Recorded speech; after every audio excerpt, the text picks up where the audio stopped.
Hello friends, आज का हमारा टॉपिक है मियोसिस। लास्ट वीडियो में हमने डिस्कस किया था माइटोसिस के बारे में और आज हम डिस्कस करेंगे मियोसिस के बारे में।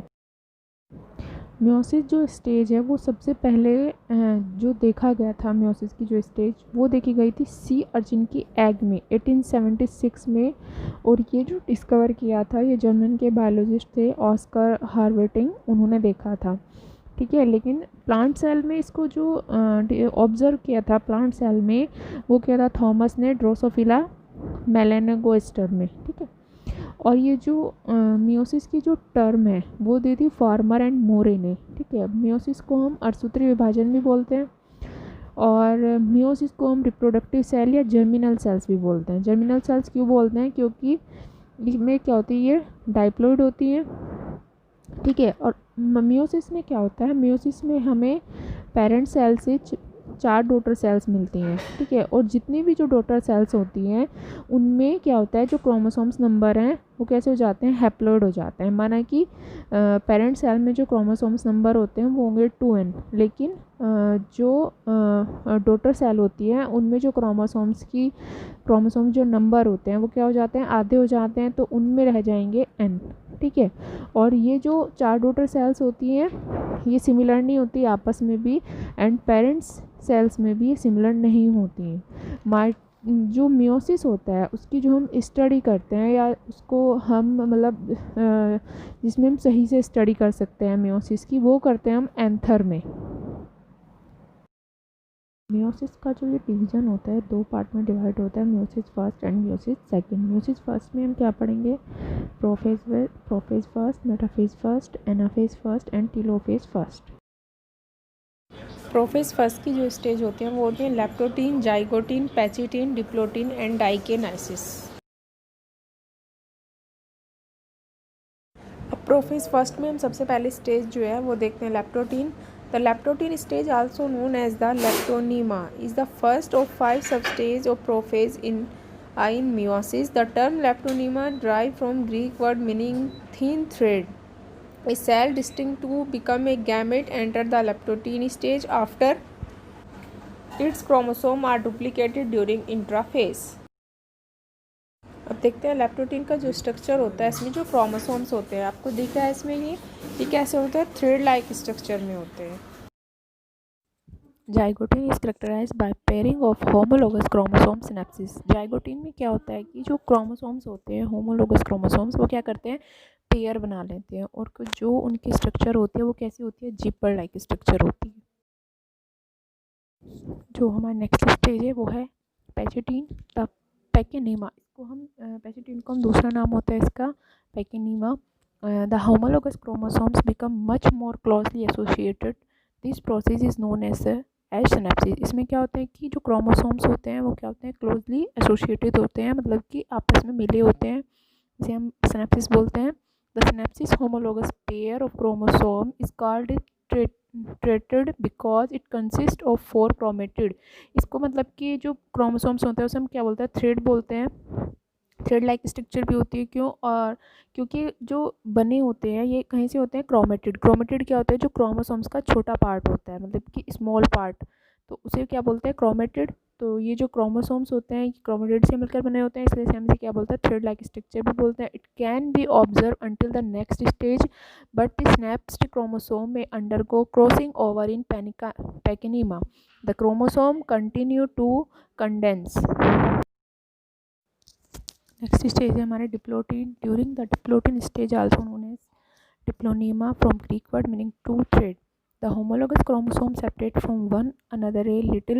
The chromosome themselves uncoil a bit allowing some transcription of DNA. Diplotene को हम डिप्लोनीमा के नाम से भी जानते हैं, और इसमें क्या होता है कि जो होमोलोगस होते हैं वो क्या होते हैं, क्रोमोसोम सेपरेट हो जाते हैं और क्या करते हैं, क्रॉसिंग ओवर करते हैं, और जिस पॉइंट पे वो क्रॉसिंग ओवर करते हैं उसे हम क्या बोलते हैं, क्यास्मा बोलते हैं। एंड इस स्टेज में क्या होता है, डीएनए का ट्रांसक्रिप्शन होता है। अब नेक्स्ट हमारी डाइकेनाइसिस। डाइकेनाइसिस जो है हमारी जो फर्स्ट प्रोफेज थी उसकी लास्ट स्टेज है। And diakinesis chromosomes continue to undergo further contraction ordinary, the only distinction between diprotein and dikinesis is more contracted state of bivalent at dikinesis. इसमें क्या होता है कि इसमें जो क्रोमोसोम्स होते हैं उनमें क्या होता है, दोबारा से कंट्रक्शन होता है. हमने इससे पहले स्टेज में पढ़ा था कि क्या होता है, क्रोमोसोम्स अलग अलग हो जाते हैं. इसमें क्या हो जाता है, दोबारा से संकुचित हो जाते हैं. और डाइकिनेसिस और डिप्लोटिन में क्या मेन डिफरेंस होता है कि इसमें जो क्रोमोसोम्स होते हैं, डिप्लोटिन में क्या था कि वो एक दूसरे से अलग होने शुरू हो जाते थे, और डाइकिनेसिस में क्या होता है, वे आप एक दूसरे के पास आने शुरू हो जाते हैं. ठीक है वो. एंड इसमें क्या होता है, डाइकिनेसिस में जो न्यूक्लियस होता है वो हम मतलब कि उसे वो हमें दिख नहीं पाता. ठीक है. और इसमें क्या होता है कि जो क्याज़मेटा होता है, क्याज़मेटा क्या होता है, जहाँ पे दो क्रोमोसोम्स आपस में जब क्रॉसिंग ओवर करते हैं उस स्टेज को क्याज़मा बोलते हैं. तो इसमें क्या होता है, डाइकिनेसिस में क्याज़मेटा क्या होता है, वो छिप जाता है. एंड तो जब क्याज़मेटा दिखाई नहीं देता तो हम इसमें आराम से जो क्रोमोसोम्स होते हैं उनकी काउंटिंग कर सकते हैं. ठीक है. इस स्टेज के एंड से क्या होती है, मेटाफेज स्टार्ट होती है. अब नेक्स्ट स्टेज है हमारी मेटाफेज. मेटाफेज था, इसमें क्या होता है कि metaphase chromosome are most condensed and have a smooth outline. The spindle apparatus start appearing एंड bivalent become attached to spindle through centromere. Next stage है हमारी anaphase. Anaphase it being when the two chromosome of each bivalent separate and start moving toward opposite pole of the cell as a result of the action of the spindle. Notice that in anaphase first, the sister chromatid remain attached at their centromere and move together toward the pole. उसमें क्या था, हमने mitosis में देखा था कि जो दो सिस्टर क्रोमेटिड्स होते हैं वो डिफरेंट पोल पे जाके अटैच होते हैं, लेकिन मियोसिस में क्या होता है कि वो एक ही पोल पे जाके अटैच होते हैं. At first, telophase nuclear membrane are formed around the group of chromosome at the two pole. After formation of nucleic chromosome pass into a small intraphase before the second mitotic division will start. इस stage में क्या होता है कि जब तो इसमें क्या होता है कि इंट्राफेज में जो क्रोमोसोम्स के चारों ओर क्या होता है, न्यूक्लियर मेम्ब्रेन का निर्माण होना शुरू हो जाता है. एंड देन इसमें क्या होता है, सेकेंडरी मियोसिस का डिवीज़न होना शुरू हो जाता है. ठीक है. और फर्स्ट माइटोटिक डिवीज़न के बाद जब फर्स्ट माइटोटिक का जो डिवीज़न होता है वो टीलोफेज पे आके क्या हो जाता है, कंप्लीट हो जाता है. और उसके बाद क्या होता है, साइटोकाइनिन में डिवीज़न शुरू हो जाता है. इसे हम क्या बोलते हैं, successive division. When 4 cell are form due to simultaneous division. And then हमारा सेकंड माइटोटिक डिवीज़न. पहले हमने फर्स्ट माइटोटिक डिवीज़न पढ़ा, उसमें हमें 2 डॉटर सेल्स मिली. एंड देन अब पढ़ेंगे हम सेकंड माइटोटिक डिवीज़न. इसमें क्या होता है कि first mitotic division is followed by the second mitotic division without the intervening interphase. Second mitotic division में जो इंट्राफेज है वो हो भी सकती है और नहीं भी हो सकती. ठीक है. The second division is essentially a mitotic division and it's sometime referred to as mitotic mitosis. इसे हम माइटोटिक भी बोलते हैं और माइटोसिस भी बोलते हैं. ठीक है. लेकिन हमने माइटोटिक पहले पढ़ा है तो अब हम माइटोसिस के बारे में बात करें. इसमें क्या होता है, chromosome are already double each having 2 sister chromatid with a single functional centromere. इसमें क्या होते हैं, जो क्रोमोसोम्स होते हैं वो पहले से क्या होता है, डबल होते हैं और उनमें क्या होता है, 2 सिस्टर क्रोमेटिड होते हैं और वो उन दोनों में क्या होता है, एक ही सेंट्रोमियर प्रेजेंट होता है. ठीक है. The chromosome soon arrange at metaphase plate during second metaphase.